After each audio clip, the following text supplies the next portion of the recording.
Olá, você irá assistir a um vídeo produzido pela Diretoria de Estudos Doutrinários.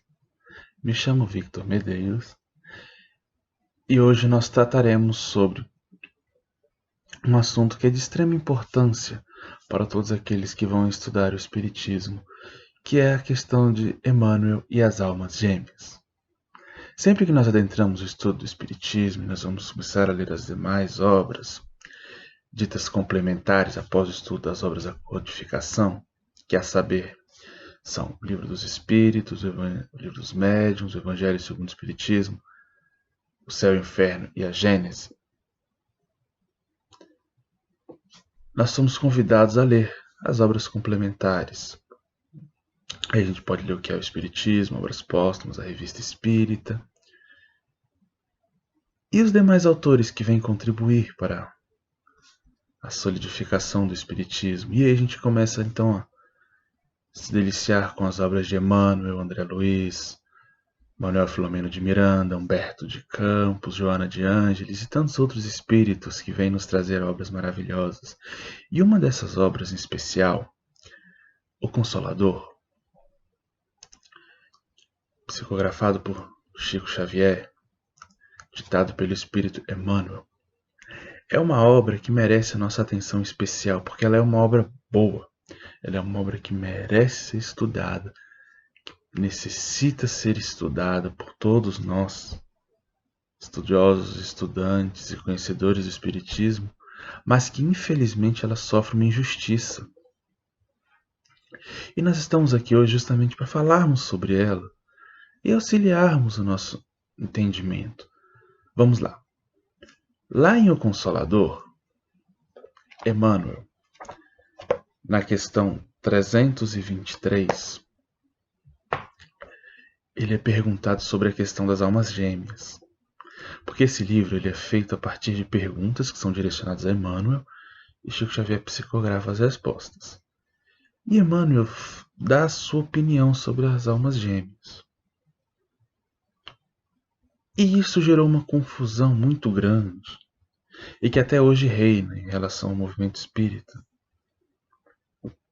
Sobre, afinal, o que Emmanuel quis dizer sobre almas gêmeas? O que são almas gêmeas? O que Kardec nos fala sobre almas gêmeas? Emmanuel discordou de Kardec? Emmanuel, então, cria uma cisão, cria um movimento à parte? E aí a gente fica nisso sem saber, questionando sempre. E esquece que, na verdade, esse é um assunto que merece um estudo um pouquinho mais aprofundado. E é o que nós faremos neste vídeo. Nós vamos buscar entender este assunto, entender o que é essa teoria das almas gêmeas, entender o que o codificador nos esclarece no Livro dos Espíritos, e aí a gente consegue ler o Consolador e entender o que Emmanuel tratou desse assunto. A partir disso, nós estaremos aptos, seremos capazes de ter uma opinião sobre esse assunto, mas uma opinião fundamentada, uma opinião que a gente pode dizer assim, com todo respeito, todo bom senso, uma opinião raciocinada. Claro que nós não temos a pretensão de sermos os portadores da verdade, mas apenas achamos legal trazer mais um assunto a este debate, mais um tópico a este debate, que é tão importante para nós. Vamos lá então. As almas gêmeas, tal como nós conhecemos, ela não surge em O Livro dos Espíritos, isso é uma coisa que já vem anterior, isso vem lá dos tempos da Grécia Antiga. Se nós nos pusermos a ler uma obra intitulada O Banquete, escrita por Platão, que é um dos diálogos mais importantes que Platão nos deixa publicado, nós vamos observar que lá naquele banquete, do qual participam várias pessoas, incluindo Sócrates, e Platão registra seus diálogos, nos é contada uma história muito interessante. E essa história nos diz o seguinte: quando o homem foi feito, ele era um ser completo, ele era um ser pleno. E o que era essa plenitude do ser humano? Era simples, os seres humanos eram dotados de 4 braços, 4 pernas, 4 olhos, 2 narizes, 2 bocas e 4 ouvidos. porque ele era um ser completo. E por serem seres completos, eles decidiram que deveriam tomar conta de tudo e declararam guerra aos deuses no Olimpo. E lá foram. Obviamente, os humanos não tinham como derrotar os deuses. E foram vencidos na guerra. Como castigo, os homens foram divididos no meio, e cada homem deu origem a 2 homens, tendo 2 braços, 2 pernas, 2 olhos, um nariz, uma boca e 2 ouvidos, tal como somos hoje. E disso foi se chamado as metades eternas, porque eram 2 metades que se formavam uma só. Então, como eles haviam sido separados e um homem deu origem a 2, a união desses 2 seres formaria aquele um completo novamente. Essas seriam as metades eternas. E ainda tem um detalhe. Esses 2 homens novos criados deveriam se buscar para se formar um, voltar à unidade, um. Só que, como os homens haviam desafiado os deuses, o castigo não terminaria por aí. Seria muito fácil. Depois era só se encontrarem, voltariam a ser um e iriam dominar tudo de novo. Os deuses impuseram mais um castigo.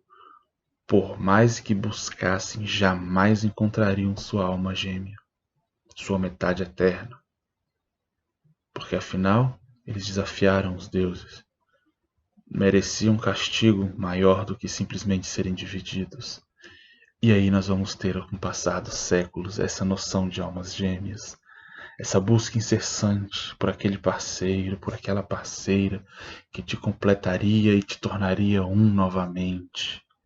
Um ser pleno, um ser completo, mas que você nunca encontra, porque é um castigo divino, para que você nunca encontre o seu par, para que você nunca se torne um, embora você fique sempre com esse desejo, sempre com essa vontade.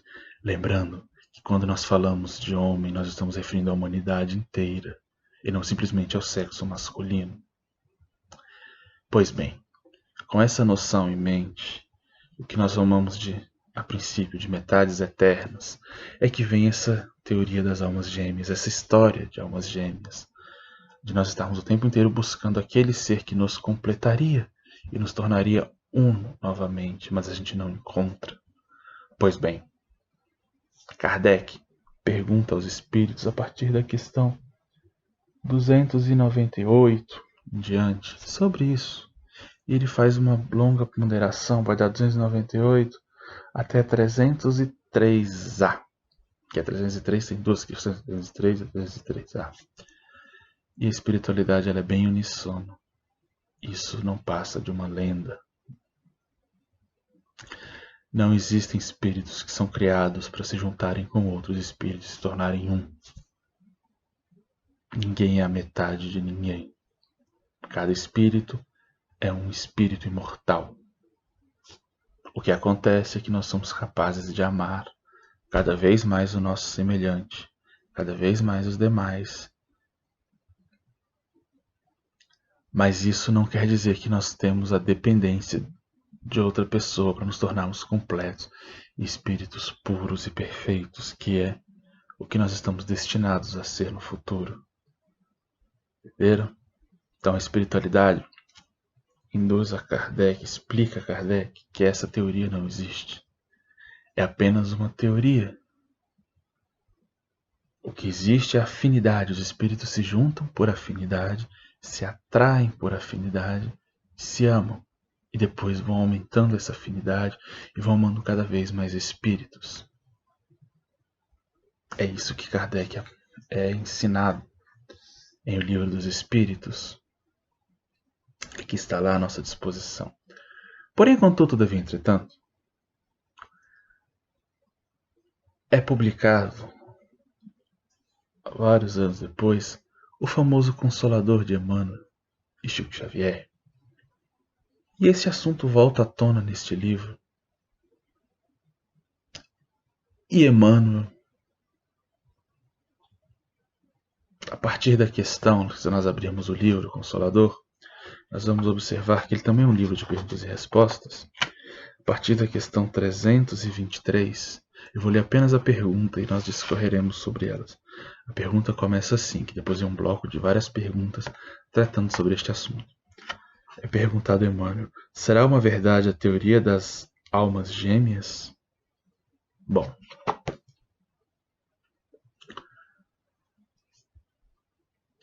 a partir daí, nós vamos ter uma coisa muito interessante no trabalho de Emmanuel. Porque Emmanuel, ele começa o seu texto, e vocês podem olhar, é só começar a ler a 323 e sequência.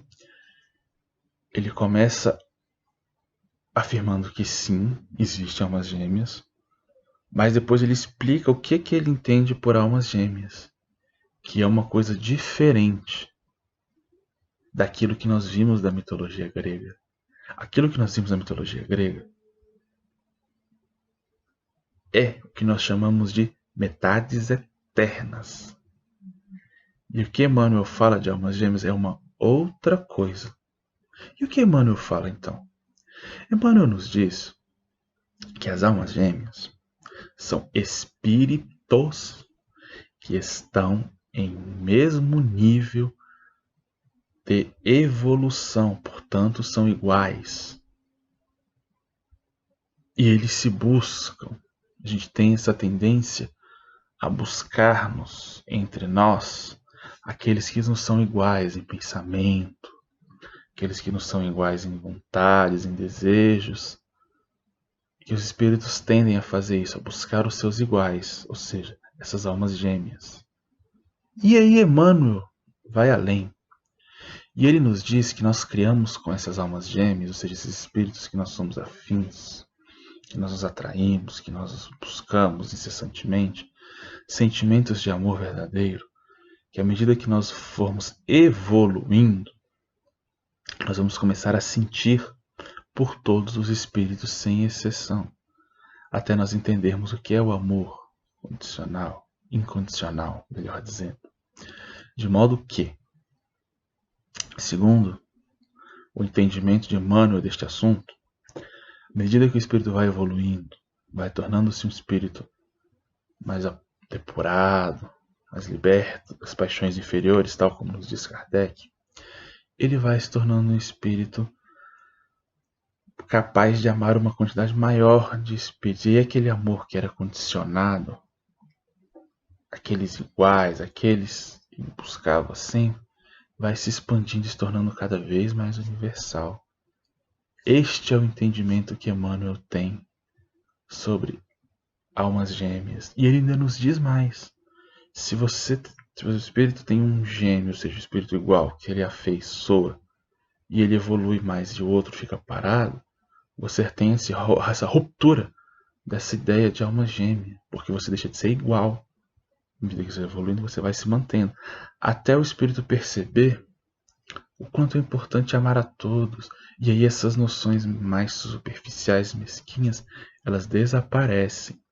Quando a gente lê o Consolador, tendo em mente as metades eternas que a gente aprende na Grécia Antiga e que a gente vê como almas gêmeas lá em O Livro dos Espíritos, e a gente vai para o Consolador, a gente observa que não estão falando do mesmo assunto. São assuntos diferentes, embora a nomenclatura seja igual.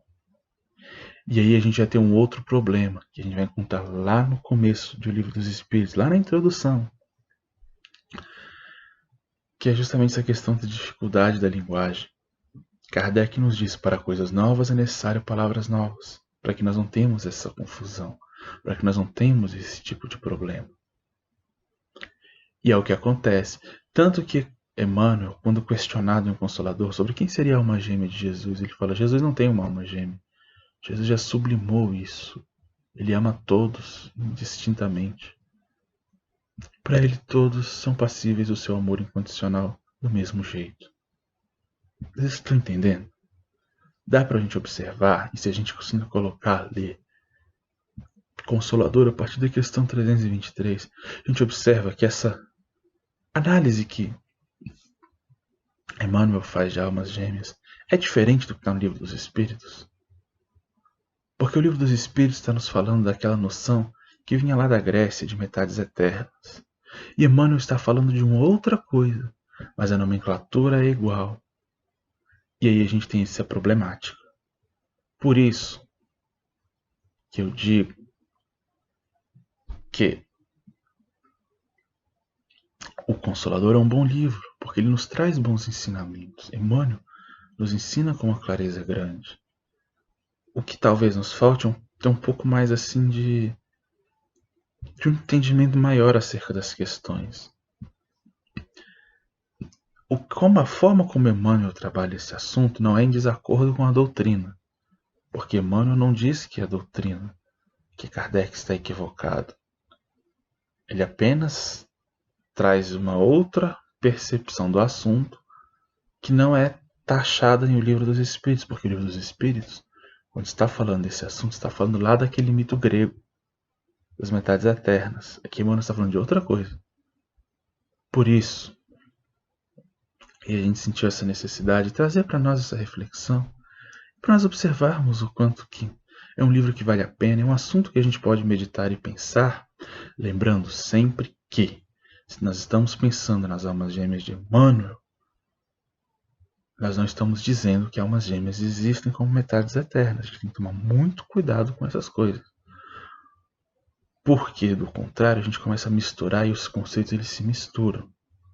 Talvez o problema maior é aquilo que Kardec fala lá na introdução que a gente já comentou, a falta de nomenclatura que traz essa problemática toda.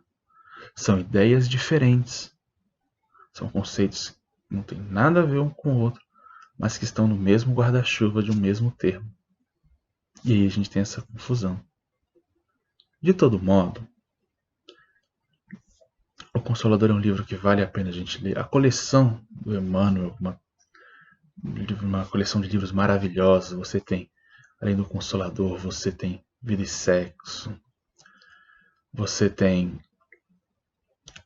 A Caminho da Luz, que são livros maravilhosos. A Caminho da Luz é um livro que faz uma narrativa da humanidade, dos primórdios até ali o começo do século XX, em forma de resumo, mostrando os principais fatos históricos até chegar lá. Olha que coisa rica essa coleção Emmanuel. Por isso, gente, vamos ler, vamos conhecer Emmanuel e observar a grandiosidade da sua contribuição para com o movimento espírita. Esperamos que tenhamos ajudado a compreender esse assunto. E é claro, nós estamos sempre abertos a questionamentos, dúvidas. Vamos manter um diálogo, vamos sempre dialogar, que isso é bom. Então, convidamos todos a se inscrevam no canal da Comunhão Espírita no YouTube. Siga a página da Comunhão Espírita no Instagram, no Facebook. Ativa o sininho lá do YouTube para você receber os novos vídeos. E acompanhe as nossas postagens nas redes sociais. Tenho certeza que sempre tem um conteúdo bacana e interessante que pode nos ajudar. E é com esse sentimento que nós nos despedimos dessa nossa jornada, dizendo a todos nós que o estudo ele é para isso mesmo, para nós questionarmos. E, acima de tudo, se nós não concordarmos com algo, nós temos que ir atrás, nós temos que ler, pesquisar e estudar, que é isso que nos faz de nós pessoas melhores. Que a paz do Senhor esteja conosco, hoje e sempre. Até uma próxima oportunidade.